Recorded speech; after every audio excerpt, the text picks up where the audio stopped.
preparar las variables predictivas ya para trabajar mañana. Luego, esto ya es caso real. Y vamos a empezar adaptando variables de distintas fuentes al mismo marco geográfico, misma resolución, misma extensión. La cuestión es que cuando tú te vas a las distintas fuentes de datos en Internet, da igual que sean de terrestre, de marino, no todas van a tener la misma extensión, misma resolución. Y una cosa muy importante de las variables es que deben ser matrices idénticas. Igual resolución, igual extensión y mismas celdas con valores nulos y valores válidos. Idénticas en todos los aspectos. Conseguir eso con un GIS normalmente no es tan sencillo porque tienes que cambiar unas de resolución arriba, otras abajo, recortar una por aquí, otra por allá. Es un poco lío. Además de eso, deben tener baja colinealidad. Eso ya lo hemos visto, ¿no? Vamos a aprender a trabajar un poco en todo esto. La resolución, para los que no sepan mucho de GIS, pues es el tamaño de celda en la que nosotros dividimos el territorio. Y es algo relevante porque cualquier entidad que nosotros queramos dibujar en un GIS, la resolución que vamos a elegir depende de lo bien que queremos representar esa entidad. En este caso tenemos aquí un polígono y es igual si lo representamos a esta resolución que a esta, ¿no? ¿Vale? Vamos cometiendo más y más errores en función de cómo vamos haciendo la resolución más grosera. Es decir, a priori es mejor usar una resolución más alta. ¿Pero qué implica usar muchos mapas con muchas celdas? Que la memoria RAM se llena o que todos los cálculos van mucho más lentos. Luego no es cuanta más resolución mejor. Es una mezcla entre lo que yo necesito para explicar el proceso biológico con el que voy a trabajar y la capacidad de las máquinas que tengo para trabajar. ¿Vale? Es un compromiso entre ambas.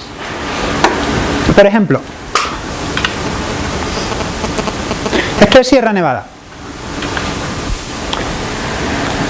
A una resolución de 10 metros. Y esto es una resolución de 100 metros. Entre estas dos resoluciones, ¿notáis alguna diferencia? Ninguna, cero. Luego, a esta escala de trabajo, es irrelevante irte a 10 metros. ¿Vale? A esta escala de trabajo visual que tenemos ahora mismo es irrelevante irte a 10 metros. No hay cambios en tu escala de observación en este cambio de resolución. Si nos vamos a 1 kilómetro, ya sí, ¿no? Y si nos vamos a 10 kilómetros, ya sí. Y aún así hay trabajos de macroecología que trabajan a 50 kilómetros, ¿vale? Que nos representaría Sierra Nevada en 2 celdas. Para quien lo entienda. Entonces, ¿qué resolución escogemos? Dependerá un poco de la entidad con la que estamos trabajando. ¿Es lo mismo trabajar con una planta que vive en micronichos que con un animal con 50 kilómetros de área de campeo? No. La resolución se debe adaptar a nuestro objeto de estudio. Con la limitación de que resoluciones muy altas ocupan mucho espacio en disco duro. Por ejemplo, Andalucía, a 40 metros de resolución, son 85 millones de celdas. Eso es un montón. Lo pongo de ejemplo porque es el único que me acuerdo, ¿vale? Fue a lo que me enfrenté en mi tesis y fue largo. Entonces, recordad siempre ese compromiso entre cuál es la escala de observación para el organismo con el que estoy trabajando y cuál es la potencia de mi ordenador. Y algo que sea capaz de satisfacer ambas cosas simultáneamente será lo que estáis buscando. Pero trabajar con territorios topográficamente muy complejos a 10 por 10, pues igual no es buena idea, ¿eh? O a 50 por 50, a 100%. Otra cosa importante, en azul, tamaño de celda. En rojo, punto de presencia. Y en punteado, la incertidumbre sobre la posición real del punto de presencia. Por ejemplo, con un GPS, yo tengo una resolución de 3 metros. Tendría que trazar un círculo de 3 metros alrededor de mi punto. Vamos a suponer que este es el caso y que estos son 3 metros y que esto es una celda de 1 por 1 metro. Resulta que mis variables están a 1 por 1 metro. Y yo digo, bueno, pues voy a usar, como mis variables son de muy buena resolución, voy a usar estos puntos con estas variables. ¿Cuál es la probabilidad de que el punto esté realmente fuera de la celda? Es bastante alta en realidad. Es bastante alta. Si este fuera el caso, es un poco mejor. Ahora ya es realmente difícil que el punto haya caído fuera de la celda, ¿no? Y este es el caso ideal, en el que la incertidumbre que tengo sobre las coordenadas equivalga al tamaño de celda. Luego hay que pensar en eso también. Si yo bajo de GBIF datos que están a 10 por 10 kilómetros y los meto sobre variables que están a 1 por 1 kilómetro, estoy en este caso, pero a lo bestia. No se puede hacer, porque al final el valor que yo le doy de condiciones y recursos al punto de presencia es solo el de esta celda, no el de ninguna de las que le rodean. Luego debe haber un match entre el radio de incertidumbre que tengo para los puntos de presencia y la resolución de las variables con las que quiero trabajar. Extensión y resolución son las formas de definir las características de nuestro área de trabajo, las coordenadas de las esquinas y la resolución, con lo que ya no sabemos el número de filas y el número de columnas que tiene la matriz. Y como hemos dicho, un requisito es que todas las matrices sean idénticas. Que yo puedo tener un territorio de trabajo grande, pero a lo mejor a mí no me interesa trabajar a esta resolución y en todo el territorio. A lo mejor a mí me interesa solo trabajar en un subset con una resolución determinada. Pues yo tenga las variables que tenga, estén a la resolución que estén a la extensión que estén, todas las tengo que adaptar exactamente a la misma malla. Exactamente, ni con decimales de error. Exactamente. Así funciona esto. Y esto igual. Ya sabemos, extensión y resolución idénticas, eso ha quedado claro.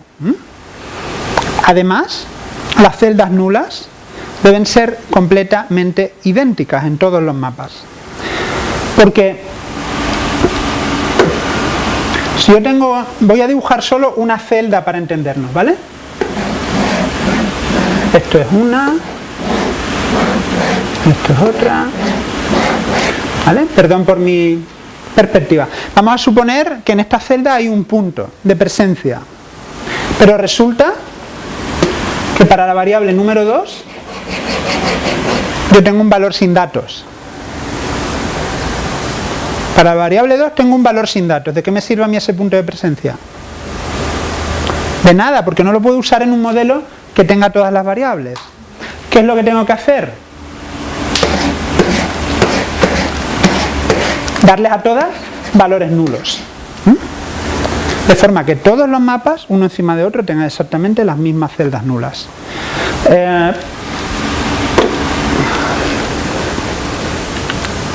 De forma que al final lo que yo tenga sea, para todas mis variables, la misma extensión y resolución, las mismas celdas con datos nulos y las mismas celdas con datos válidos. Esto para cada una de las capas. Esto que parece muy obvio, no lo es tanto, ¿verdad? ¿Quién se ha enfrentado a esta película antes? ¿Con qué programa? ¿Argis? ¿Y qué tal fue? Bien, bueno, bien.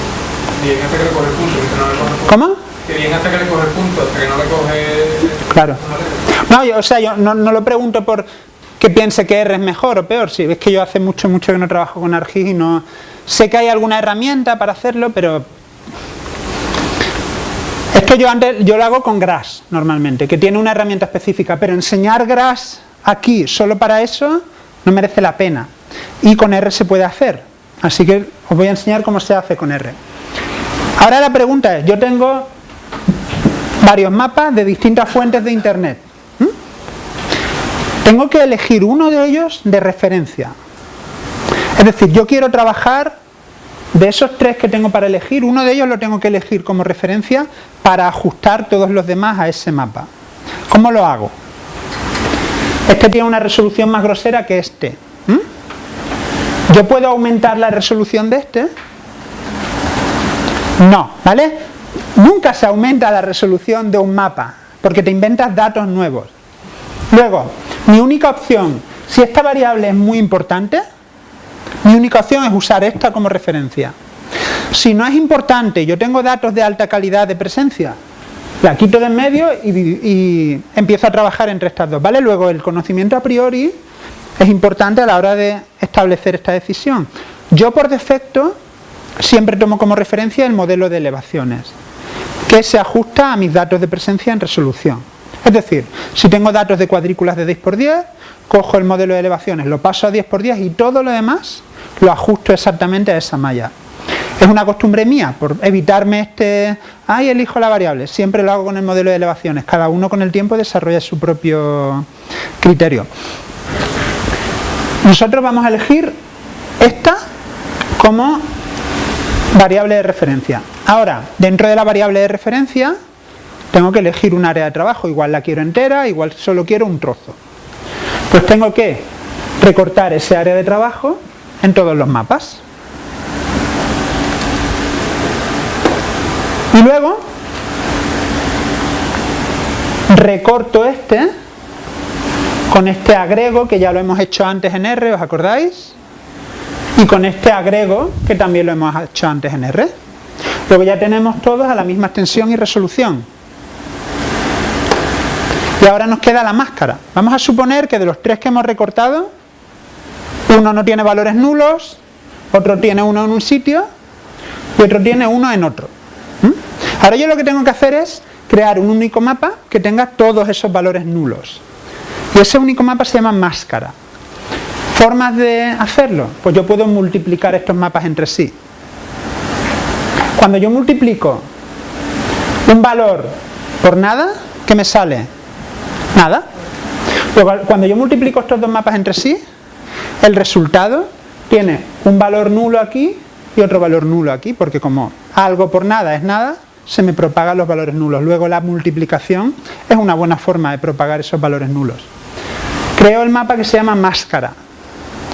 Y ahora, la máscara la aplico a cada uno de los mapas iniciales, de forma que ya tengo todos misma extensión, misma resolución y mismas celdas nulas. Este proceso de homogenización hay que hacerlo siempre. Y cuanto más fácil y rápida sea la forma de hacerla, mejor. Y vamos a ello, ¿vale? Vamos a ir a RStudio y vamos a abrir... nos vamos a ir a la carpeta Prepara variables y presencia, dentro de la carpeta Taller 1. Y ahí vamos a abrir el fichero que se llama prepara variables y presencia.r. Y el directorio de trabajo será ese que tenéis ahí, Taller 1, prepara variables y presencia. Ejecutarlo y si a alguien le da error que me lo diga.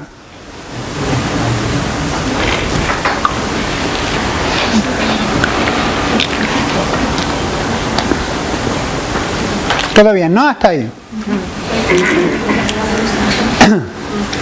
Vamos a abrir otro fichero, ¿vale? Vamos a abrir File, Open File y vamos a abrir funciones SDM taller1.r. ¿Vale? Ese fichero tiene una función que he escrito yo, que hace una cosa que necesitamos. Para cargar esa función se usa la función source, que es cargar un código en R. Vamos a ejecutar esta línea y ahora nos aparece aquí en el espacio de trabajo, dentro de las funciones, una función. Todavía no nos hace falta. Quiero que os acordéis de que tenemos unas funciones escritas, igual nos las hemos descargado de internet, nos las ha escrito un amigo, lo que sea. Para que no estén dentro de todo nuestro código, la tenemos en un fichero aparte y la cargamos con source. Esto es muy común también, tener funciones que te descargas de algún sitio o las propias funciones que tú vas escribiendo con el tiempo, tenerlas siempre en un fichero y tenerlas accesibles. En este caso lo hacemos solo con una. Vamos a instalar dos paquetes, ¿vale? RGeos y HH.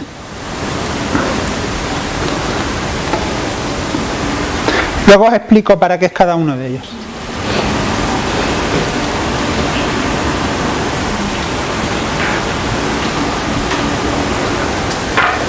¿Os va siendo un poco más familiar el código según lo vemos? No tenéis que leerlo de seguido todavía, ¿eh? A ver, la idea es que tengáis mucho material en forma de script para que podáis hacer en casa, repetir, mirar y profundizar. Es imposible que os vayáis de aquí sabiendo escribir el código de R, ¿vale? Y muchas de las cosas que hay en los scripts yo no me las sé de memoria, tengo que ir a la ayuda o recurro. Tengo una carpeta llena de scripts para hacer cosas, hacer un modelo de tal, hacer un modelo de cual, hacer este análisis, hacer este análisis. Me voy ahí, miro un poco el código y, o sea, nunca empiezo de cero, ¿eh? Yo no sé escribir código mirando al cielo. Pero sí sabes lo que tienes que poner. Lo aprendo. Lo que es el manejar los datos, más o menos tengo la parte importante en mi cabeza. De análisis me sé las funciones que uso más. Algunos plots más complicados tengo que irme a mirar ayuda. Los análisis nuevos, cada vez que me encuentro con algo nuevo tengo que ir a mirar ayuda. O sea, es mucho tiempo leyendo, mirando. Pero bueno, como me pagan por perder el tiempo así, puedo hacerlo. Parece una tontería, pero no lo es. Cuando estás en un entorno que no es académico, no tienes esa disponibilidad de tiempo para durante tus horas de trabajo estar aprendiendo nuevas cosas. Yo entiendo esa diferencia, ¿eh? La entiendo perfectamente. Bueno, ya que hemos cargado esas librerías, vamos a cargar las que hemos instalado y otra vez raster y Vismo.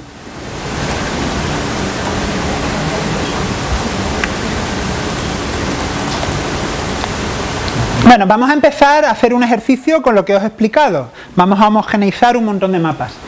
En la carpeta de los datos de... Dime. Te faltan los siguientes paquetes que necesitas RCMT. ¿Has instalado los dos que he dicho antes? Sí, se supone que sí. ¿Y qué te dice que falta? Falta eso. Ah, bueno, a ti también te lo da.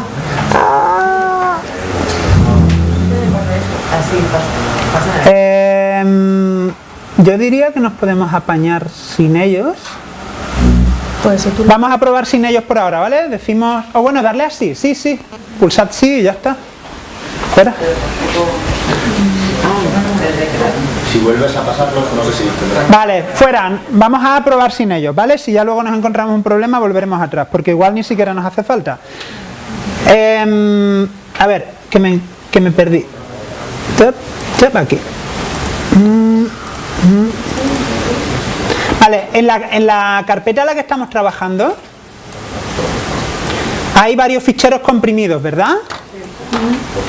Esos son los datos que vamos a usar ahora. Pues ahora le vamos a decir a R que nos descomprima el que pone 0 máscara región. Le damos a la línea 34 y ahora, si vemos a lo que ha descomprimido en la carpeta igualar variables, ahí hay 3 mapas. ¿Vale? Son 3 mapas que vienen de 3 fuentes de internet distintos, con distintas resoluciones y distintas extensiones. Luego vamos a ponerlos todos iguales. Vamos a importar los 3 mapas. Como son poquitos, lo hago uno a uno esta vez, ¿vale? Y guardo cada uno de ellos en un solo mapa raster. Ya no son ni stack ni brick, son mapas aislados, los hemos tenido antes. Vamos a importarlos, vamos a hacer el plot.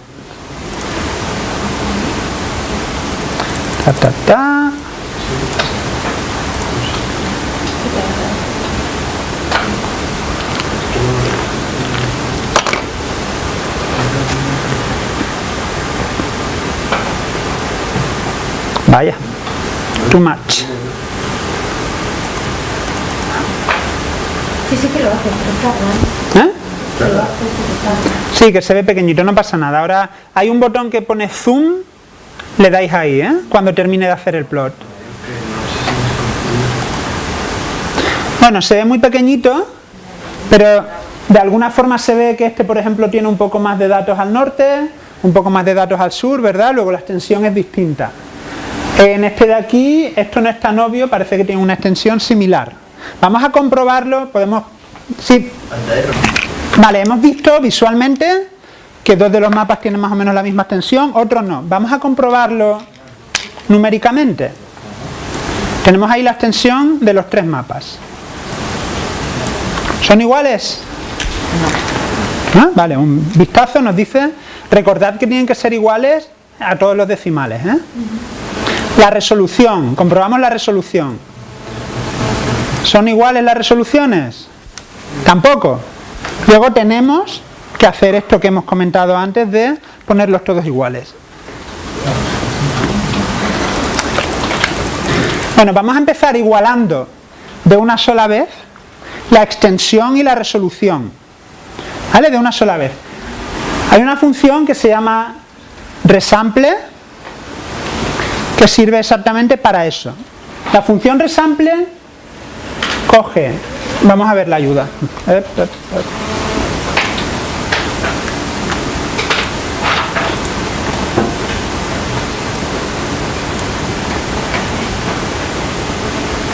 ¿Vale? Fijaos, la X es el objeto raster que quiero remuestrear. Remuestrear en este contexto es igualar a el mapa Y, que es el mapa plantilla. ¿Vale? En este caso elijo ese como mapa de plantilla. Y la orden que tengo yo aquí es, voy a usar el mapa NDVI, que además NDVI, ¿vale? Es el de la resolución más grosera, ¿no? Es el que tiene la resolución más baja. Luego he escogido el mapa que tiene la cuadrícula más grande porque es importante para mi trabajo y voy a tomar ese como referencia. Vamos a hacer el resample.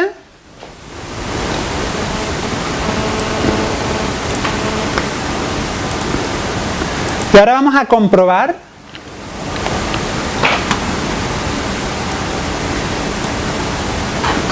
cuando termina que las extensiones, hemos guardado el resultado de resample en un nuevo mapa, el EP2.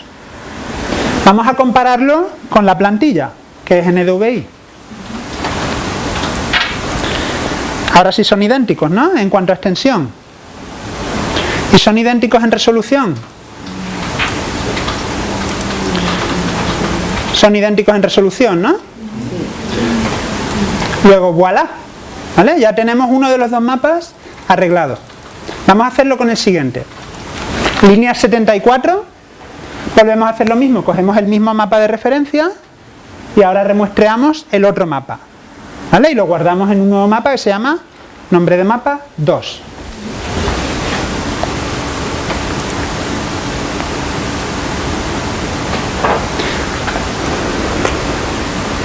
Y ahora vemos en un plot todos.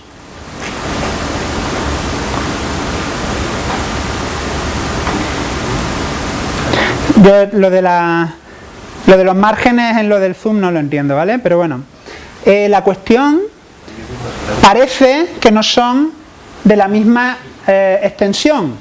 Lo parece, ¿verdad? Pero en realidad se han creado valores nulos en los más pequeñitos para rellenar la extensión para que sea igual que el del más grande. No los podemos ver en el mapa, ¿vale? Pero realmente lo que ha hecho Resample, como no tiene datos, pero uno de los objetivos de Resample es crear la misma extensión, rellenar con datos nulos los huecos. Luego lo vamos a solucionar. Pero ahora mismo hemos comprobado que los mapas nuevos ya tienen la misma extensión y la misma resolución. Es mucho mejor comprobarlo numéricamente, ¿vale? Pero quiero que vayáis viendo cómo evoluciona el proceso. En principio estos plots no hay que hacerlos. Cuando uno ya confía en el sistema. Vale, ahora ¿qué nos quedan? Celdas nulas, ¿verdad? Y una de las formas de propagarlas era multiplicar. ¿Sí? El símbolo de multiplicar en R es el asterisco, como en casi cualquier lenguaje de programación. Cogemos nuestro mapa de referencia, nuestros dos mapas remuestreados, los multiplicamos todos y lo guardamos en otro mapa que se llame valores nulos. ¿Se entiende este proceso, no? Antes en la diapositiva lo hemos visto claro. Estamos propagando los valores nulos.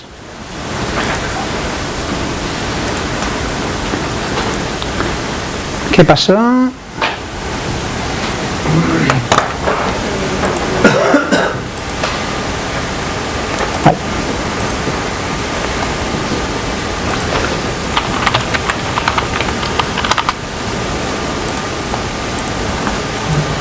Vale, pues ahí tenemos un mapa en el que los valores de colores no nos importan, pero los valores nulos son ya todos o sea, los valores nulos que hay aquí son la suma de todos los valores nulos de todos los mapas.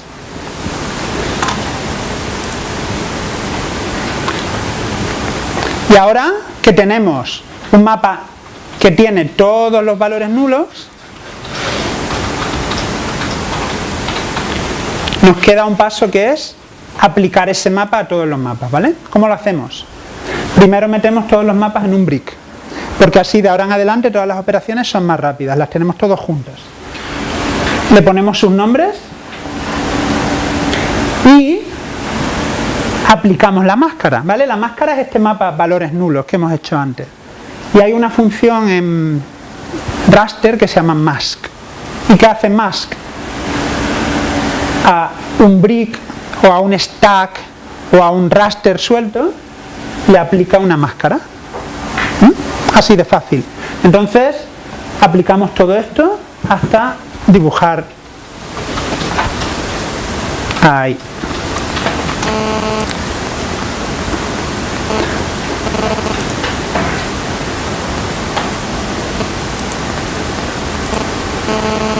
Vale, ahora sí que se parecen, ¿no? Pero seguimos teniendo un recuadro de valores nulos alrededor, ¿verdad? ¿Por qué? Porque como todas las variables no tenían la misma extensión y hemos cogido como referencia la de máxima extensión, que era la de NDVI, pues al final se nos quedan ahí un montón de valores nulos que no necesitamos, los vamos a recortar. ¿Cómo lo podemos recortar?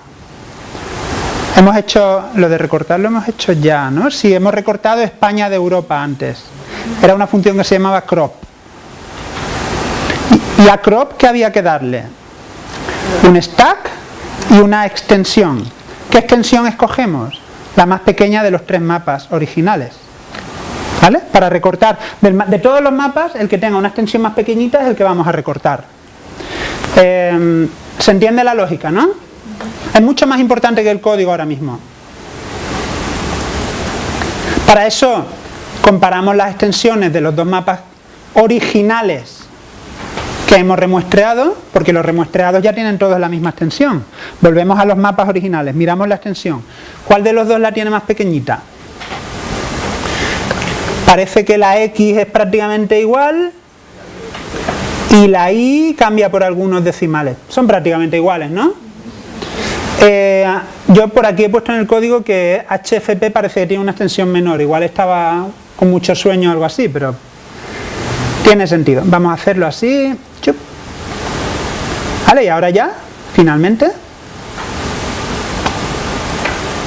tenemos nuestros mapitas perfectamente recortados, con los valores nulos iguales, con la misma extensión, la misma resolución, bla bla.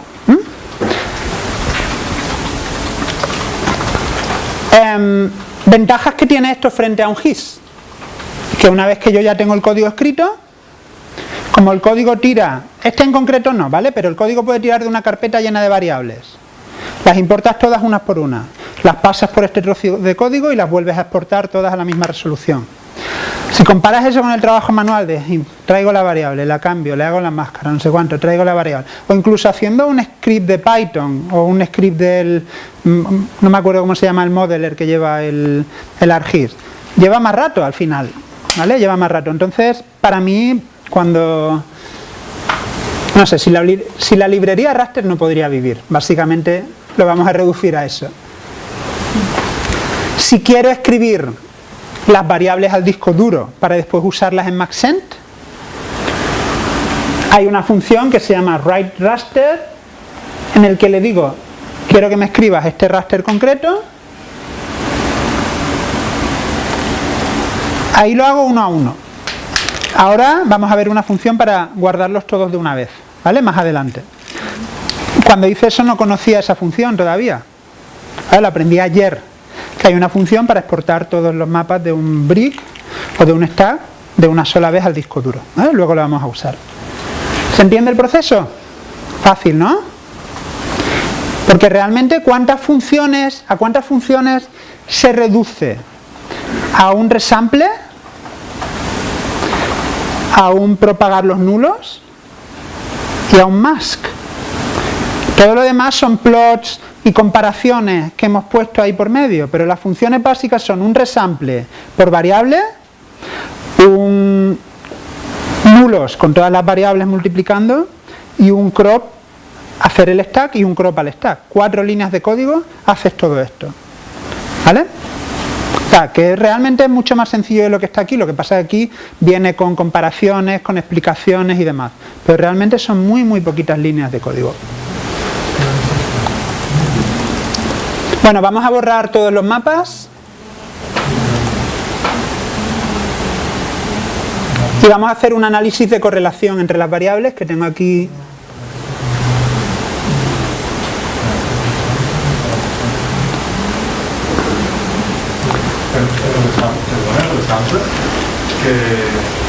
Para cambiar la solución, ¿qué vamos a hacer? ¿Con la media? ¿O? No, en este caso, eso es un problema de la función con bilinear.